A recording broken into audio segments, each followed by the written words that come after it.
ആഗോള ജനസംഖ്യയിലെ ക്രൈസ്തവരുടെ എണ്ണം സംബന്ധിച്ച വിശദമായ കണക്കുകളുമായി പുതിയ റിപ്പോർട്ട് പുറത്തു. CIA, world fact book, Pew research, UN world population prospects എന്നിവയെ ക്രോഡീകരിച്ച് വിഷ്വൽ ക്യാപിറ്റലിസ്റ്റ് എന്ന മാധ്യമമാണ് ഡാറ്റ പുറത്തുവിട്ടിരിക്കുന്നത്.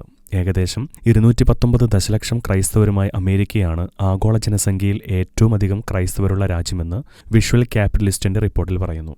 185 ദശലക്ഷം ക്രൈസ്തവ വിശ്വാസികളുമായി ബ്രസീലാണ് രണ്ടാം സ്ഥാനത്ത്. മൂന്നാം സ്ഥാനത്തുള്ള മെക്സിക്കോയിൽ 118 ദശലക്ഷം ക്രൈസ്തവരുണ്ട്. ആഫ്രിക്കയിലെ ക്രൈസ്തവ ജനസംഖ്യയിൽ കാര്യമായ വർധനവുണ്ട്. കൊടിയ ക്രൈസ്തവ വിരുദ്ധ പീഡനങ്ങളും കൂട്ടക്കൊലകളും അരങ്ങേറുന്ന നൈജീരിയയാണ് ക്രൈസ്തവ ജനസംഖ്യയിൽ 4-ാം സ്ഥാനത്തുള്ളത്. ആഫ്രിക്കയിലെ ഏറ്റവും വലിയ ക്രൈസ്തവ ഭൂരിപക്ഷ രാജ്യം കൂടിയാണ് നൈജീരിയ. 105 മില്യൺ ക്രൈസ്തവരുമായി കോങ്കോയാണ് തൊട്ടുപിറകെയുള്ളത്.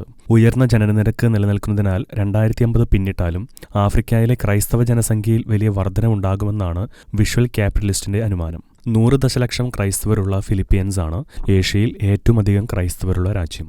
ജനസംഖ്യയുടെ 85.3% ക്രൈസ്തവരുള്ള ഫിലിപ്പീൻസ് ആഗോള ക്രൈസ്തവ ജനസംഖ്യയുടെ റാങ്കിൽ 6-ാം സ്ഥാനത്താണ്.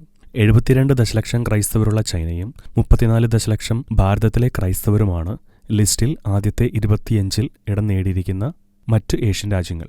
അതേസമയം ലോകത്തിന്റെ പല പ്രദേശങ്ങളിലും സുവിശേഷം എത്തിക്കുന്നതിന് തീക്ഷ്ണത കാണിച്ച UK ഉൾപ്പെടെയുള്ള പല യൂറോപ്യൻ രാജ്യങ്ങളിലും ക്രൈസ്തവ വിശ്വാസത്യാഗം വലിയൊരു പ്രതിസന്ധിയാണ് സൃഷ്ടിച്ചിരിക്കുന്നത്.